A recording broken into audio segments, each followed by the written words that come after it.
Pour ne rien rater de nos programmes, n'oubliez pas de vous abonner à nos 2 chaînes YouTube, le Média TV et le Média 24/7, et d'activer la cloche. Nous sommes le mardi 7 octobre et nous sommes partis pour près de 2 heures d'émission en direct. C'est une édition spéciale de Toujours debout consacrée aux 2 années de guerre et de massacres perpétrés par le régime israélien contre les populations de Gaza et de Cisjordanie au lendemain de l'attaque du Hamas du 7 octobre 2023.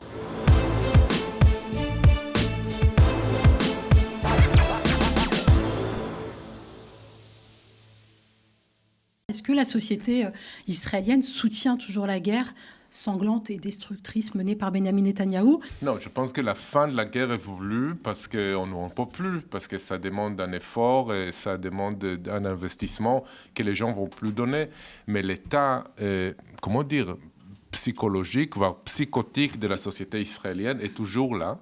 Et une résistance humaine au phénomène guerrier est carrément inexistant. Donc ces dizaines de milliers d'Israéliens qu'on a vus dans les rues de Tel Aviv, c'est pour réclamer la fin de la guerre parce qu'il y a eu trop d'efforts de guerre. Déjà c'est pas la guerre, c'est un génocide. Enfin, oui. Là, je suppose que sur ce plateau, on est d'accord là-dessus. On va en parler, bien sûr. Et mais est-ce que cette société israélienne reconnaît le génocide? Non, justement. Ils ne reconnaissent pas le génocide.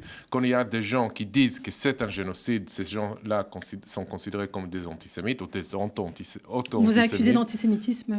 Mais bien sûr, ou tout simplement d'être un connard, que ce soit par des Israéliens par des Juifs français. Mais il y a un refus vraiment absolu de l'accepter et de l'admettre. L'idée ne passe pas. La déshumanisation des Palestiniens est tellement ancrée dans la société israélienne que c'est vraiment, ils ne comprennent même pas comment tu peux être contre les soldats. Les gens, ils sont vraiment dans un état psychotique parce qu'ils sont contre la guerre, mais en même temps, ils continuent à tout faire. Et même, ils peuvent manifester samedi contre la guerre et dimanche déjà, parce que commence la semaine dimanche en Israël, ils vont à l'armée, ils vont faire leurs réserves, ils vont soutenir, ils vont militer pour que les ultra-orthodoxes rentrent aussi dans l'armée. Il y a tous ces débats-là, je ne sais pas si on aura le temps d'en parler. Du coup, oui, c'est une société dans un état psychotique. Si l'univers symbolique, vous avez un peu répondu, mais l'univers symbolique biblique que mobilise Benyamin Netanyahou et les membres de son gouvernement trouve un écho au sein de la société israélienne? Bien sûr, mais l'éducation biblique est obligatoire, qu'il s'agisse des écoles religieuses ou laïques. Et la Bible est enseignée de manière positiviste, comme une histoire qui a eu lieu. Et il y a déjà eu des recherches depuis les années 60 qui montrent comment, notamment le récit des conquêtes de Canaan, dans le livre de Josué, sont transmis aux élèves afin de, je ne sais pas si c'est le but, mais en tout cas le résultat, c'est de construire un soldat, d'instruire les gens dans un état de guerre perpétuelle, de guerre de conquête, d'expansion perpétuelle et génocidaire. En mars 2025, dans une décision rendue par la Cour suprême concernant la demande de quelques organisations humanitaires de laisser de l'aide humanitaire entrer par Gaza. La Cour suprême a décidé de ne pas accepter cette demande. Le juge qui était à la tête de Troyes, il s'appelle David Mintz. C'est un colonne, un homme religieux, mais voilà, il a un poste, il est un juge dans la Cour suprême.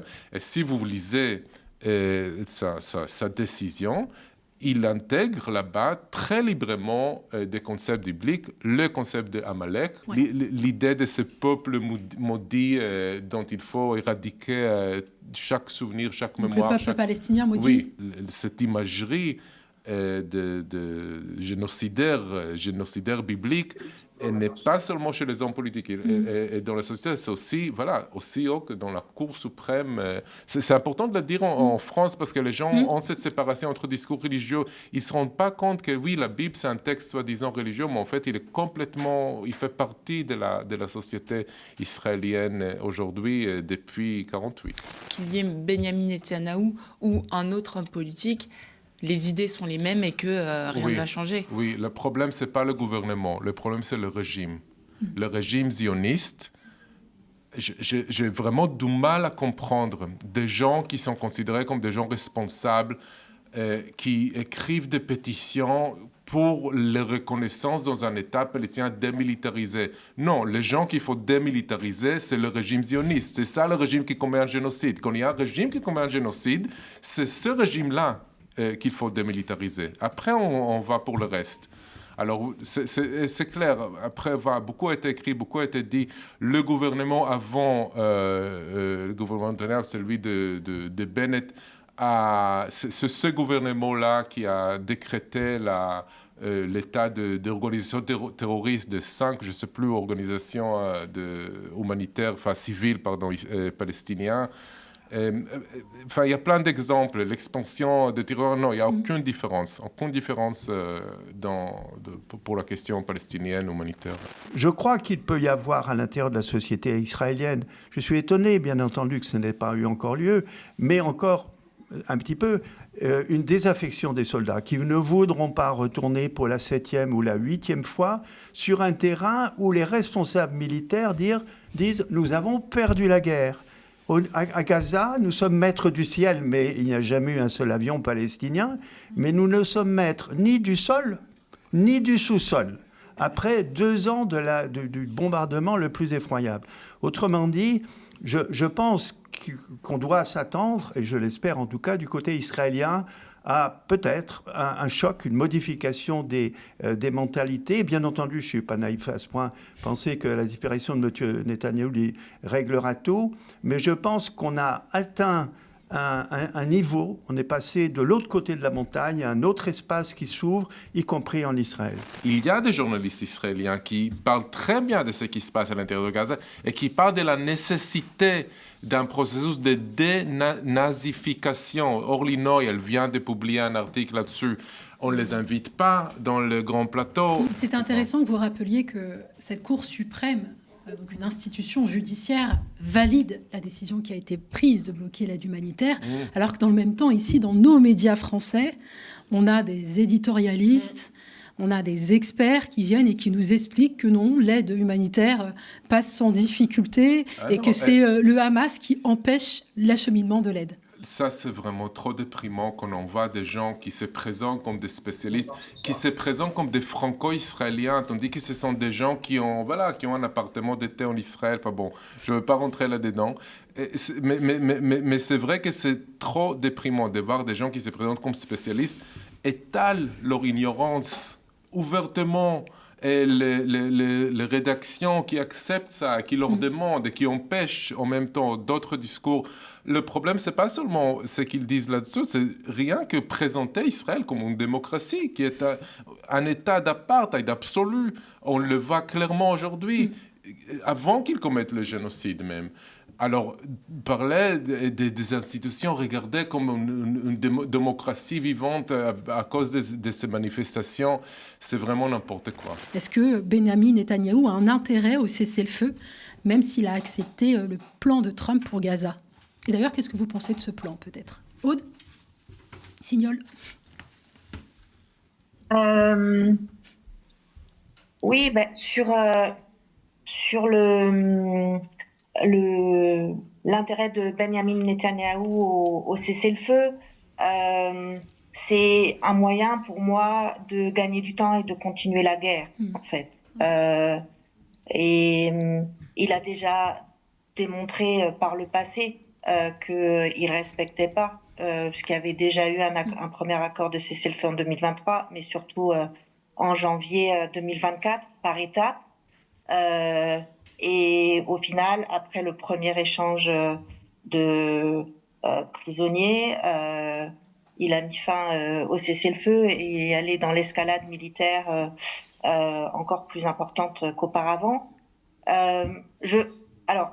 Moi, je peux davantage parler, on va dire, des acteurs palestiniens que israéliens, et je suis pas sûre qu'en Israël même, on sache très précisément quels sont les buts de guerre de Benyamin Netanyahou, mais en tout cas, je suis tout à fait d'accord avec ce qui a été dit auparavant sur le fait que, indépendamment de la couleur politique de son gouvernement actuel et de la montée en puissance des juifs ultra-orthodoxes et de l'extrême droite suprémaciste, hyper-nationaliste dans le gouvernement actuel, il y a de toute façon effectivement une logique coloniale à cet État sioniste depuis 1948.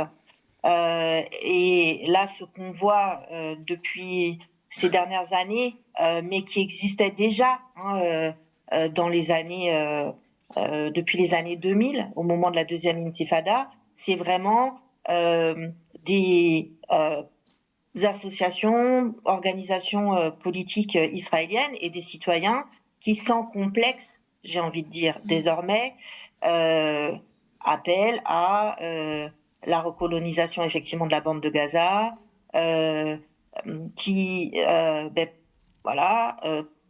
expulsent manu militari de leur village des populations villageoises en Cisjordanie. La plupart des Bédouins de la vallée du Jourdain ont été déplacés, qui arrachent les arbres, des villageois, et tout cela avec le soutien de l'armée israélienne.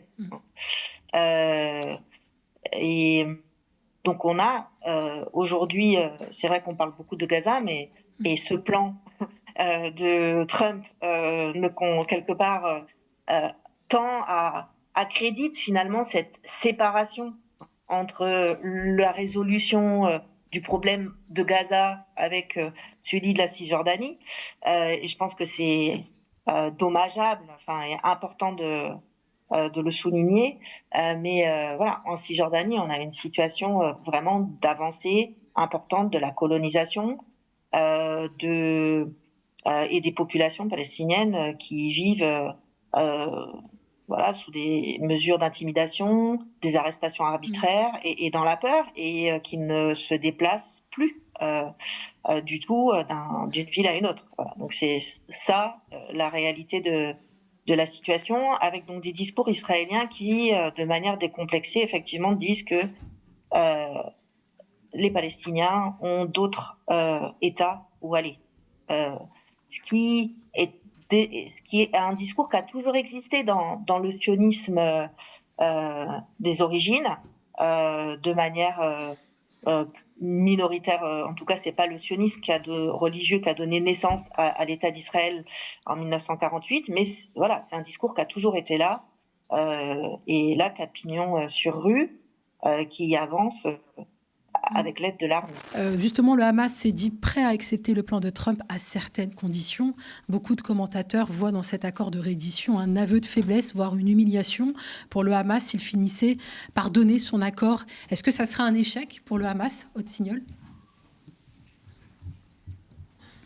Je pense que le Hamas est un mouvement qui a toujours montré beaucoup de pragmatisme.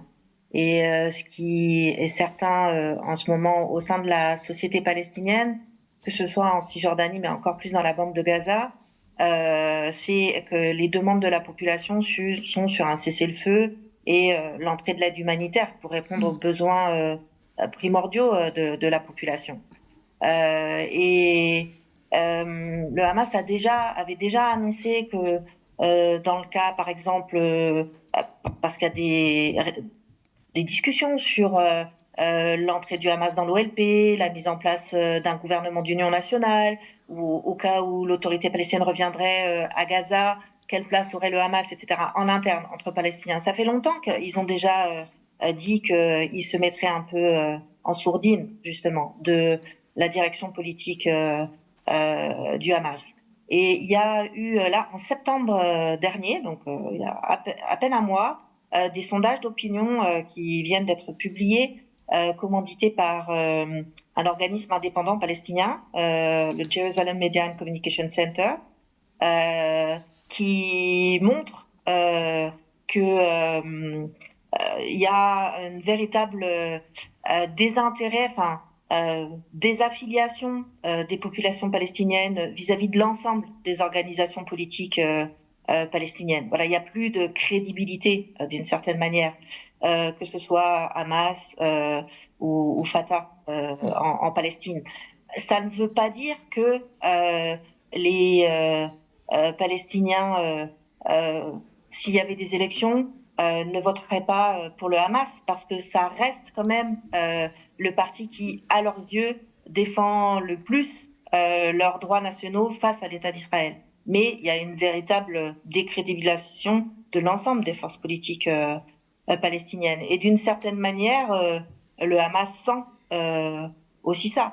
Après, ce plan de Trump, pour moi, vraiment, le danger le plus flagrant qu'il met en avant, c'est le fait qu'il prévoit justement un futur différent pour les Palestiniens de la bande de Gaza par rapport aux Palestiniens de la Cisjordanie, et qu'il en plus mette de côté les Palestiniens de la gouvernance de la bande de Gaza. Et voilà, pour moi, c'est ça l'enjeu. Et effectivement, ça peut permettre totalement au gouvernement israélien de continuer son travail de poursuite d'une colonisation rampante en Cisjordanie. Est-ce que le plan de Trump, conjugué justement à la déclaration de New York, qui prévoit la création d'un État de Palestine démilitarisé et qui exclut le Hamas des élections, pourrait signer la fin du Hamas? Christophe. Écoutez, il y a les buts et les moyens.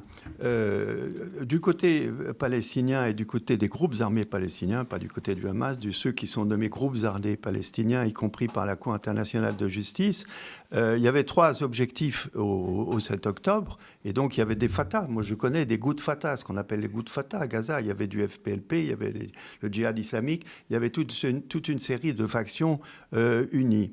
Il y avait 3 objectifs. Pourquoi on dit qu'elles sont good, juste pour bien comprendre? Non, parce que les Ba'ath Fatah, c'est l'autorité palestinienne. Voilà, c'est ça, c'est comme ça qu'on utilise le terme. Et il y a beaucoup de Gout Fatah. Mais les Gout Fatah, c'est tout simplement de ceux qui ont fini par comprendre, comme l'a compris le Hamas, que malheureusement, le recours à la résistance armée pour un mouvement de libération nationale, eh bien, c'était absolument inéluctable. On pourrait en parler longtemps de ce sujet. Mais ce que je veux dire, il y avait 3 objectifs. Le premier objectif, c'était de faire monter jusqu'à la conscience mondiale que le problème n'était pas réglé. Là, on ne va pas insister, mais cet objectif a été largement atteint. La résurgence de la question palestinienne. Voilà, sur la c'est ces moments au Kamchatka, on défile pour les Palestiniens. Le deuxième objectif, c'était de montrer que lorsqu'on a une puissance militaire énorme, celui qui est en face, eh bien, doit utiliser les failles de l'adversaire. Qui pensait, il y a 20 mois, que des guérilleros, que des combattants palestiniens allaient être capables de tenir pendant 2 ans face à l'énorme puissance militaire israélienne. Soutenue par les États-Unis et même la France. Bien entendu, y compris la France et l'Allemagne. Donc, de ce point de vue-là, le respect est apparu. Qu'il y ait des détestations, c'est possible, mais en tout cas, il y a un certain respect. Il faut compter avec. Et le troisième objectif, c'était de libérer des prisonniers. Et faisant des captures, des otages, eh bien, le Hamas est parfaitement conscient qu'il s'agit d'un crime de guerre. Et nombre de fois, je peux vous montrer, d'ailleurs, elles sont dans mon livre, toutes les manifestations où le Hamas a dit « Nous voulons aller à la Cour pénale internationale. Nous savons très bien que la Cour pénale internationale travaille, enquête sur les crimes de guerre commis par toutes les parties, comme c'est son rôle, et la Cour pénale internationale cite nommément les groupes armés palestiniens, non pas le Hamas, les groupes armés palestiniens, Israël et l'autorité palestinienne, les crimes de guerre commis par l'autorité palestinienne le jour du grand procès qui aura sûrement lieu, sans doute dans longtemps, mais qui aura lieu, eh bien tout cela sera mis sur la table. Et donc c'est en pleine conscience que des crimes de guerre sont commis par toutes les parties, y compris par eux, et je peux vous montrer des documents écrits, y compris d'ailleurs des déclarations de Yahya Sinwar à partir de sa prison. Nous sommes conscients que nous prenons des risques en allant à la Cour pénale internationale. C'est un cadre du Hamas, Yahya Sinwar, qui a été assassiné. Et donc, le droit international, on en parlera sûrement beaucoup plus tout à l'heure. Depuis 2009, il est réclamé par le Hamas. Il est réclamé, voilà. Hein. Ouais. Donc de ce côté-là, il n'y a pas de doute. Concernant les plans de M. Trump et même l'espèce de feuille de route de M. Macron du mois d'août, de MBS, il n'est pas seul. Et qui a été présenté d'une autre façon, mais on trouve des signes traceurs dans la déclaration de New York. Toutes ces choses, ce sont des choses qu'on pourrait qualifier des 3 I. C'est immoral, parce qu'on ne demande pas à des combattants de remettre leurs armes à l'ennemi à la fin c'est immoral. C'est illégal, évidemment. Et surtout, c'est irrationnel, c'est-à-dire que ça n'aura pas lieu. Tant qu'il y aura un Palestinien vivant, il aura une Kalachnikov et il ira faire le coup de feu sur le soldat israélien qui sera stationné là. Les soldats israéliens, les chars Merkava, ce sont des cibles à Gaza. Et les jeunes Israéliens qui y vont, ils le savent. Vous voyez, Ho Chi Minh a dit, on a mis les Américains dehors, nous n'avons pas perdu un seul tank. Les Palestiniens pourraient dire... Nous avons vaincu Israël, puisqu'Israël n'a pas gagné. Nous n'avons pas perdu un seul avion.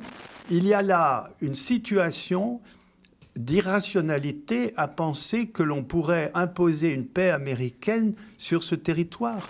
Tous ces plans-là sont totalement déconnectés des réalités en fait territoriales sur le terrain et aussi effectivement de ce que vivent et ressentent les populations palestiniennes sur place. Donc là aussi, aujourd'hui, on est dans une situation désormais où plus de la moitié de la population palestinienne, de manière très claire et explicite, soutient la solution d'un État binational avec des droits équivalents pour l'ensemble des deux populations israéliennes et palestiniennes, et plus du tout sur... la solution d'un État palestinien indépendant. Donc il y a une espèce de déconnexion en fait entre les réalités de terrain et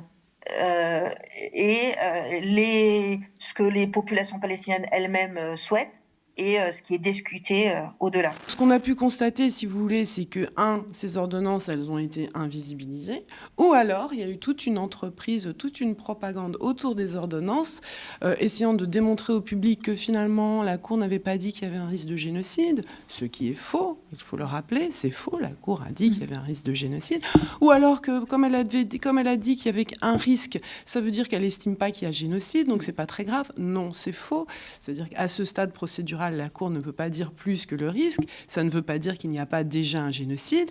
Ou alors on vous a dit, vous ne pouvez pas parler de génocide avant qu'il y ait un arrêt au fond. C'est faux aussi, parce que l'arrêt au fond, il va intervenir dans 10 ans, ou dans 5 ans, ou dans 3 ans, s'il intervient, c'est-à-dire si l'Afrique du Sud ne se désiste pas, ce qui n'est pas certain au regard des pressions qui sont exercées sur les États qui ont agi devant la Cour. Pressions, on les voit aussi devant la CPI. Donc on ne peut pas attendre l'arrêt au fond pour parler de génocide. C'est complètement contraire à la Convention sur le génocide. Donc il est clair que les responsables des États européens, bon, ne parlons même pas des États-Unis qui, à mon avis, sont co-auteurs, mais les responsables des États européens doivent employer le mot de génocide, contrairement à ce qu'a dit le président Macron, c'est-à-dire le moment n'est pas venu, ce sera aux historiens. Non, la Cour a dit... Il y a un risque de génocide, ça génère des obligations de prévention pour tous les États. Donc les États doivent au moins évoquer le risque de génocide. Sur la problématique sémantique, c'est quelque chose qui avait déjà été employé à l'occasion, je crois, du génocide lorsque les Tutsis et les Hutus s'opposaient, c'est-à-dire de retarder le plus lointainement possible l'emploi de ce mot.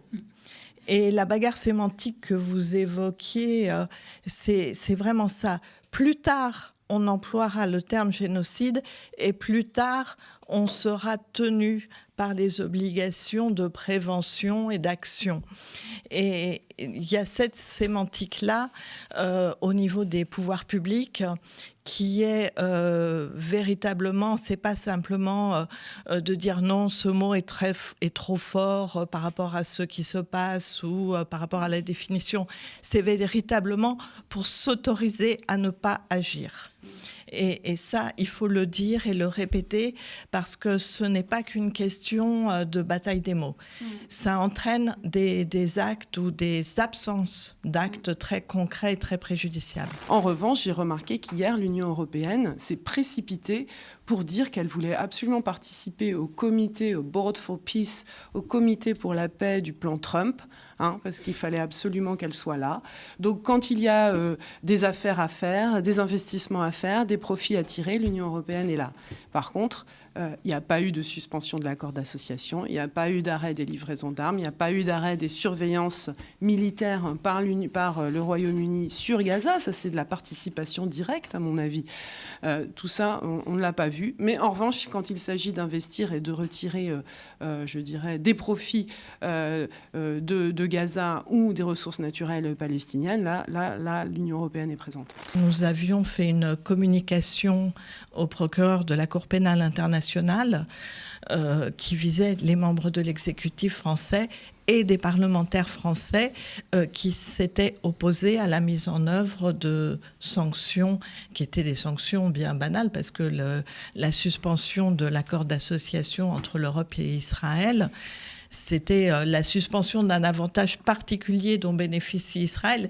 C'était à peine une sanction parce que des tas d'autres, les autres pays du monde ne bénéficient pas de cet avantage particulier.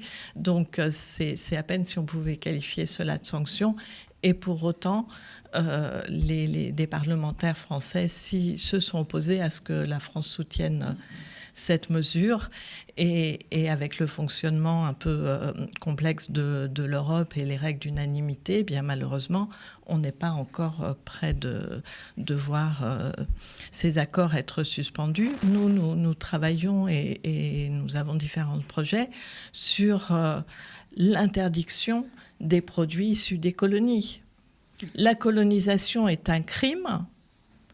Pourquoi encourager ce crime en continuant à laisser en France entrer des produits issus des colonies? Au journal officiel de la République est paru, il y a des années de cela,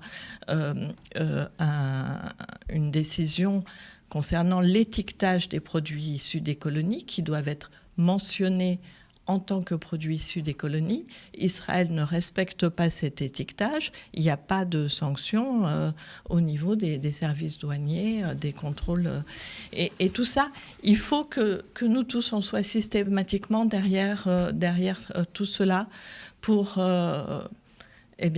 exiger le respect du droit. Le deuxième élément judiciaire très important de l'année 2024, c'est l'avis du 19 juillet 2024, l'avis de la même Cour internationale de justice sur l'occupation. Puisque pour toutes ces questions d'étiquetage ou d'interdiction de produits, c'est vraiment très important cet avis, puisque c'est la première fois que la Cour internationale, et pour les projets que l'on voit se déployer à l'heure actuelle, c'est la première fois que la Cour nous dit que l'occupation en elle-même est illégale et que donc Israël doit se retirer sans négociation.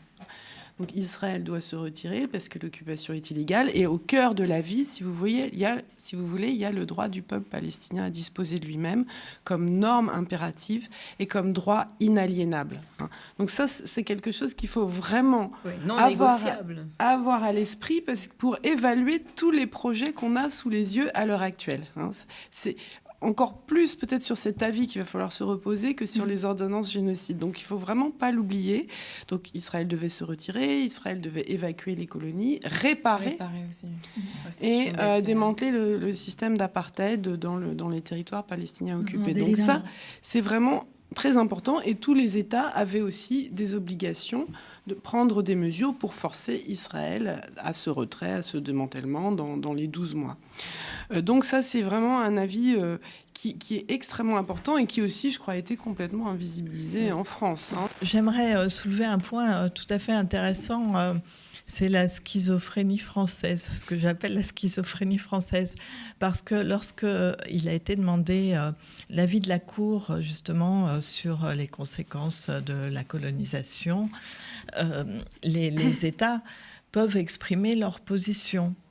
Et la France n'a pas manqué d'exprimer sa position. Et très objectivement, la position française était tout à fait honorable. Donc on a un petit peu ce sentiment d'une démarche qui contredit totalement ses propres écrits, ses propres déclarations, puisque la France condamne la colonisation, mais n'agit pas. Finalement, les plans qui sont sur la table, c'est soit à l'heure actuelle la déclaration de New York et maintenant le plan Trump. Qu'est-ce qui rassemble tous ces plans ? Alors, ils ne sont pas tous exactement pareils. Merci.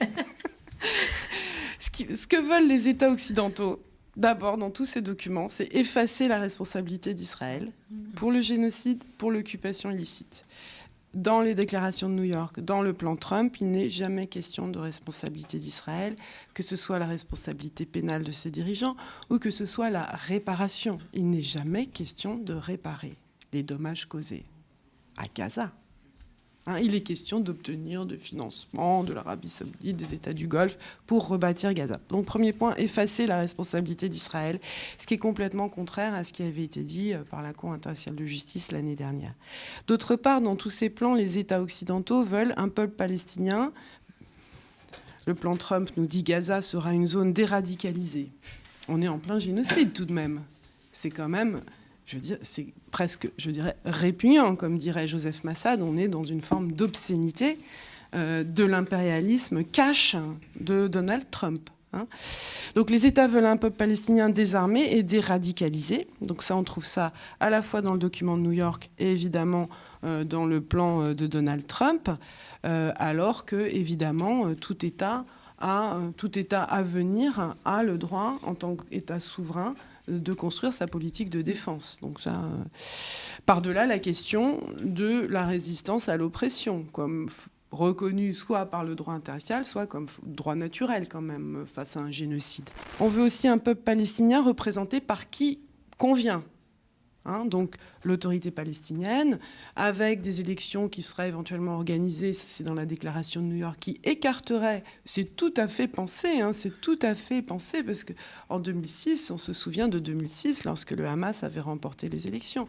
Donc tout le monde ne pourra pas se présenter aux élections, seuls ceux qui sont d'accord avec le programme de l'OLP, le programme international de l'OLP, pourront se présenter.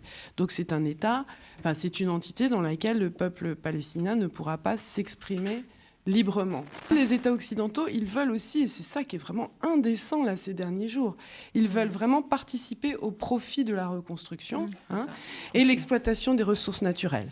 Donc le plan Trump, c'est évidemment ce Board for Peace là, avec Donald Trump lui-même, assisté, alors ça c'est pas dans le document, mais assisté sans doute par son beau-fils Jared Kushner, qui fait des affaires importantes déjà avec les États du Golfe, Tony Blair, qui est quand même un personnage vraiment, je dirais, sulfureux. Je dirais que c'est une sorte d'impérialisme, je dirais, excusez-moi du terme, quand même un peu mafieux, qui devrait donc gérer la reconstruction de Gaza, c'est-à-dire tous les investissements extrêmement profitables qui pourront être faits, l'accès aux ressources naturelles en mer. Non, c'est vraiment effarant et c'est dit clairement. Alors, ce qui m'a vraiment surpris hier, justement, c'est la déclaration de l'Union européenne que j'évoquais tout à l'heure, puisque Kaja Kallas, en répondant à une question hier, là, j'ai pris mes notes, mais le temps que je les trouve, je ne veux pas vous faire perdre de temps, elle a dit, mais nous aussi... L'Union européenne, on a fait beaucoup pour la Palestine. On a fait beaucoup pour l'aide humanitaire en Palestine. Ah bon, vous n'avez même pas suspendu l'accord d'association en plein génocide. Qu'est-ce que vous avez fait? Mais bon, elle a fait beaucoup. Ils ont fait beaucoup pour l'aide humanitaire aux Palestiniens. Donc, on ne veut pas être de simples bailleurs de fonds. On veut aussi être acteur du comité pour la paix qui va gérer Gaza.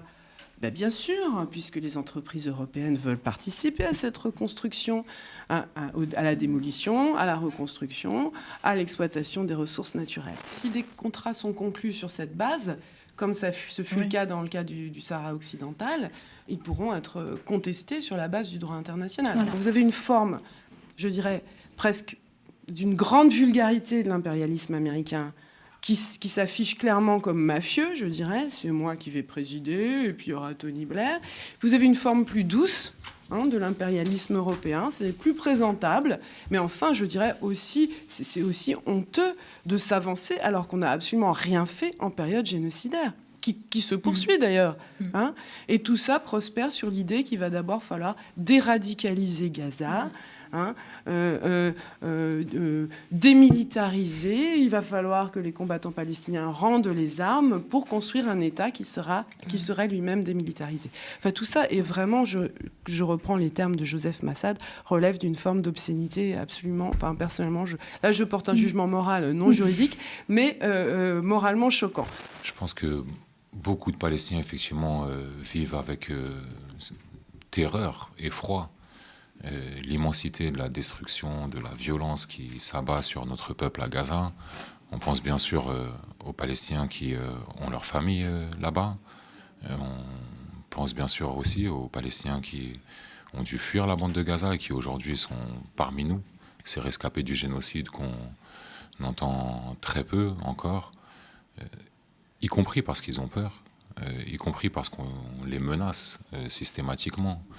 Les Israéliens ont plus d'une fois, et on le sait, ciblé des journalistes, mais ils ont aussi ciblé des témoins ou des familles de personnes qui ont eu l'audace d'ester en justice et d'aller devant les juridictions internationales.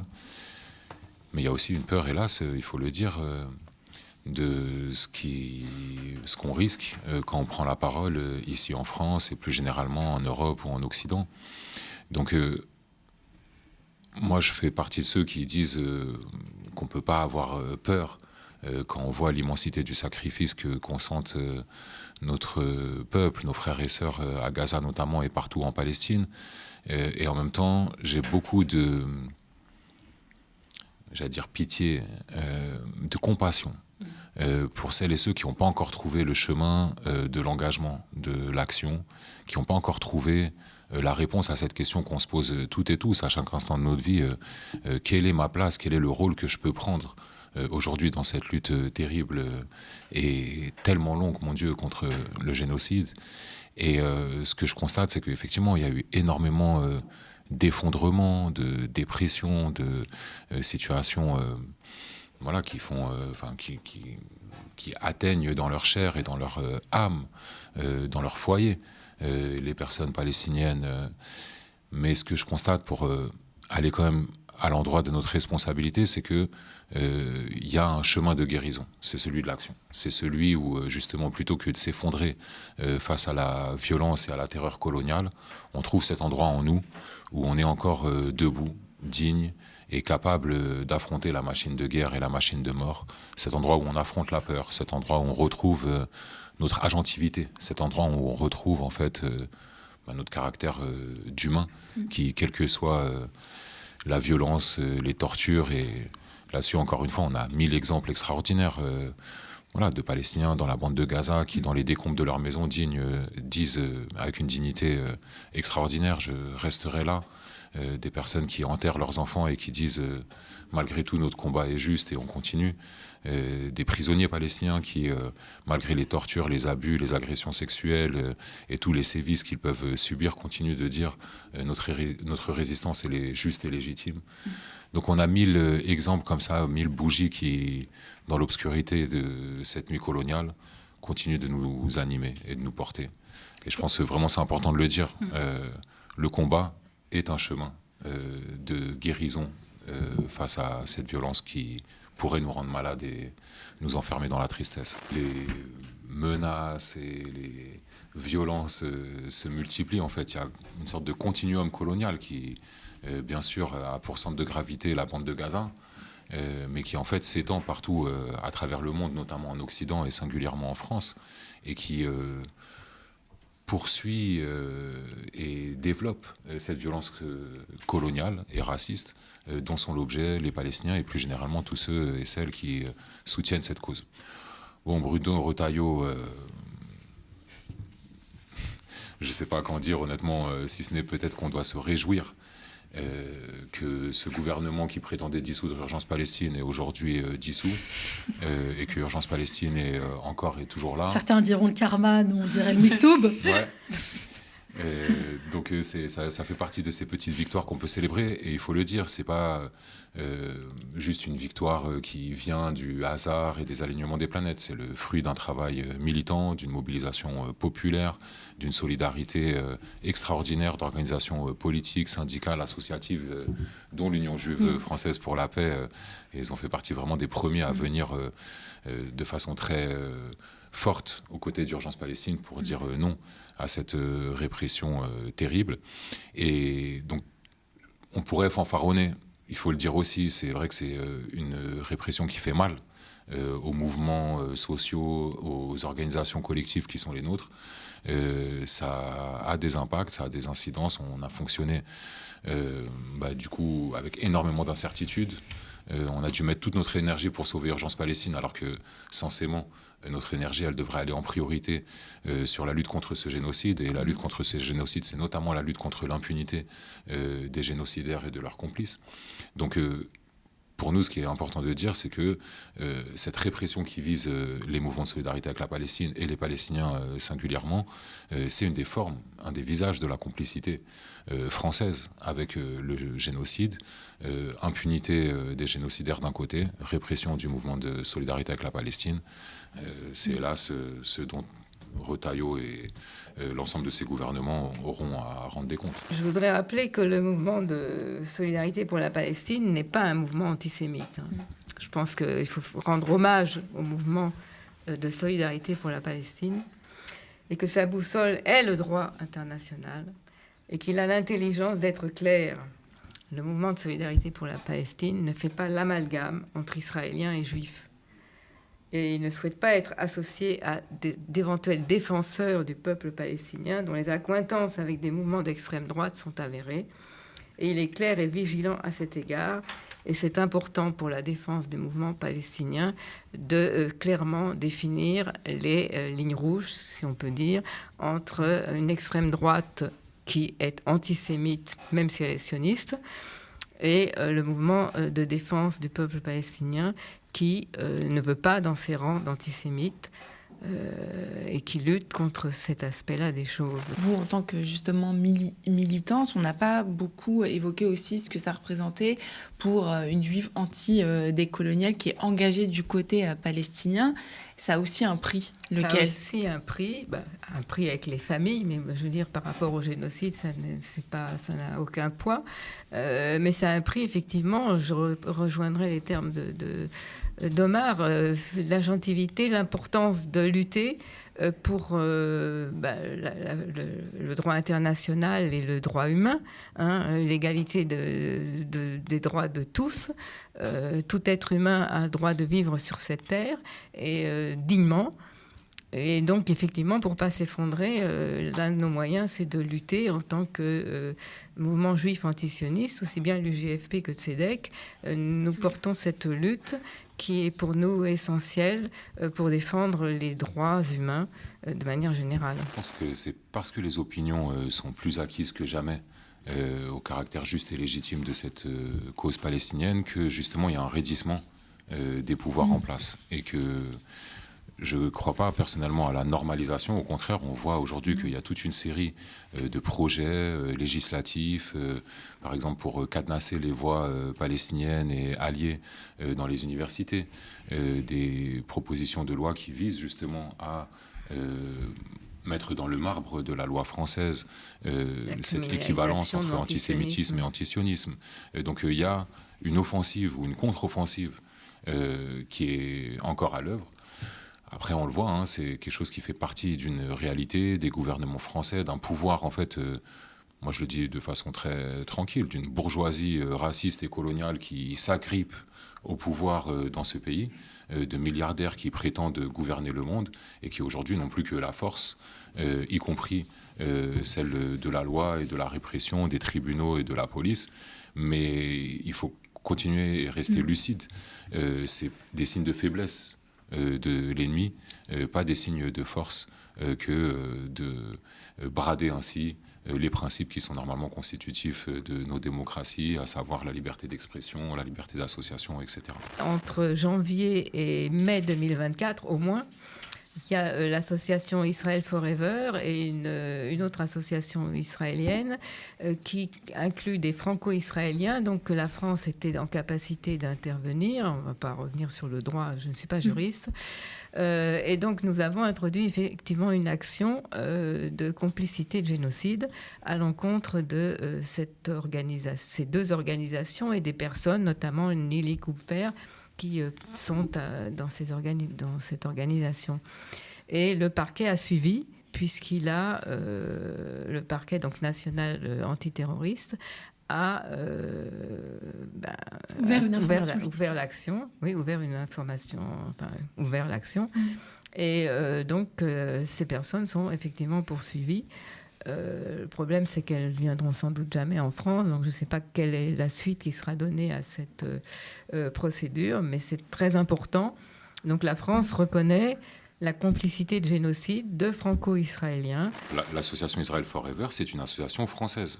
À ma connaissance, elle n'est pas l'objet d'une procédure de dissolution, contrairement à Urgence Palestine. Absolument. Donc là où la justice reconnaît que cette organisation qui récolte des fonds ici en France, en délivrant des CERFA, pour mobiliser des colons qui vont s'interposer devant les camions d'aide humanitaire et interdire l'entrée de l'aide humanitaire dans la bande de Gaza, et qui donc contribuent au génocide par la famine du peuple palestinien, cette association, elle a encore pignon sur rue, elle n'a aucune entrave à ma connaissance. On n'a pas vu Rotaillot ou d'autres annoncer tambour battant qu'il allait dissoudre ces organisations complices et même autrices du génocide. Est-ce que la France a pris des mesures individuelles contre des dignitaires israéliens ? Par exemple, est-ce qu'elle a sanctionné des ministres israéliens pour leur comportement, pour leurs propos ouvertement génocidaires ou qui appellent au nettoyage ethnique ? Non. C'est-à-dire qu'à l'heure actuelle, il n'y a même pas un seul ministre israélien, fût-ce Benjamin Netanyahou ou Smotrich, qui fait l'objet d'une sanction individuelle. Donc là, déjà, on coche la case non. Deuxième question, est-ce que la France a pris des mesures, des sanctions économiques ? Non. Est-ce que la France a été capable, ne serait-ce que de stopper sa livraison d'armes ou d'être un point de passage pour la livraison d'armes à destination d'Israël ? Même ça, elle n'a pas été capable de le faire. Il y a un avion qui part jeudi encore. Il y a un avion qui part jeudi, et heureusement que quand il y a des avions, qu'il y a des navires qui partent par exemple du port de Fos-sur-Mer, on a des dockers, où on a des personnes de la CGT par exemple, qui font l'effort de s'y opposer, mais il est vrai que on fait toujours office de point de passage pour des livraisons d'armes qui servent ensuite potentiellement à commettre des génocides, des crimes de guerre, des crimes contre l'humanité. Donc, en fait, c'est très simple d'ailleurs. Il n'y a qu'à regarder les sanctions qui ont pu être prises, par exemple, contre la Russie au niveau de l'Union européenne. Là, je crois qu'on prépare le 19e train de sanctions. Et on fait le comparatif avec ce qui passe pour Israël. On constate que on n'en est même pas au premier train de sanctions, en vérité, en tout cas dans notre pays. En France, il n'y a même pas un train de sanctions. Donc, au regard de ce constat, on a effectivement assigné la France devant le tribunal administratif de Paris pour qu'il constate que la France ne respecte pas cette obligation de prévention du crime de génocide et lui demander de prendre des mesures concrètes pour qu'enfin elle respecte cette obligation. Donc on a saisi le tribunal de Paris il y a à peu près un mois et on espère que la réponse viendra rapidement, mais le temps de la justice n'est jamais assez rapide, surtout dans ce genre de circonstances. Alors, il y a notamment deux actions qu'on a entreprises récemment. Une première contre la BNP Paribas, parce qu'on sait que la BNP Paribas fournit un appui au gouvernement israélien, notamment en garantissant certaines souscriptions. Et on sait par ailleurs que BNP Paribas, dans les obligations que lui impose la législation française, doit normalement mettre en place un plan de vigilance. C'est-à-dire qu'elle doit veiller à ce que ces différentes activités ne concourent pas à la commission de violation du droit humain. Et en l'occurrence, ce qu'on a constaté, c'est que le plan de vigilance de BNP Paribas ne prévoyait rien, ne spécifiait rien vis-à-vis de la situation en Israël, en Cisjordanie, dans la bande de Gaza. Donc là encore, on a saisi les juridictions civiles cette fois pour faire constater que ce plan de vigilance n'était pas à la hauteur et demander que BNP soit condamné de ce fait. Et là, on s'apprête également à lancer une action, par exemple, contre les plateformes Booking et Airbnb. Pourquoi ? Parce que ce sont des plateformes qui proposent des hébergements qui se situent dans des territoires illégalement occupés par Israël en Cisjordanie. Et dans la mesure où cette colonisation est illégale, là aussi la Cour internationale de justice l'a abondamment rappelé et c'est tout à fait documenté, cela signifie que les locations d'appartements ou de maisons faites dans ces endroits-là sont également illégales. Et de ce fait, là également, on va saisir les juridictions civiles cette fois pour obtenir la condamnation civile de ces plateformes, étant précisé qu'au niveau de l'Europe, il y a d'autres associations qui ont engagé des actions pénales contre ces plateformes, puisqu'elles concourent également à la commission de crimes. Et donc là, on est plus dans le volet pénal. Boycottons tous les médias qui ont, de façon honteuse, servi la soupe aux criminels de guerre, qui ont interviewé Netanyahou, comme c'était le cas sur TF1, il me semble, ou LCI, à ceux qui continuent aujourd'hui, comme BFM, d'inviter les porte-paroles de l'armée israélienne, CNews bien sûr, et donc boycotter, c'est une évidence. Soutenir, les médias, et le média là en l'occurrence, qui permettent d'avoir un autre regard, c'est aussi un vrai enjeu. On est dans une lutte de libération. La lutte de libération, c'est pas seulement de vaincre l'ennemi, c'est aussi et surtout de construire nos alternatives. Je suis aujourd'hui convaincu qu'on est cette génération qui est celle qui verra une Palestine libre. Le régime colonial est plus contesté que jamais. Ils peuvent sembler terriblement puissants, mais en fait, ils sont surtout infiniment arrogants. Et cette arrogance, c'est une faiblesse. Et notre peuple, lui, il est enraciné dans une longue tradition de lutte et une conscience très profonde. On a une responsabilité. Et je crois qu'il y a une génération tout entière là qui a décidé de relever le défi.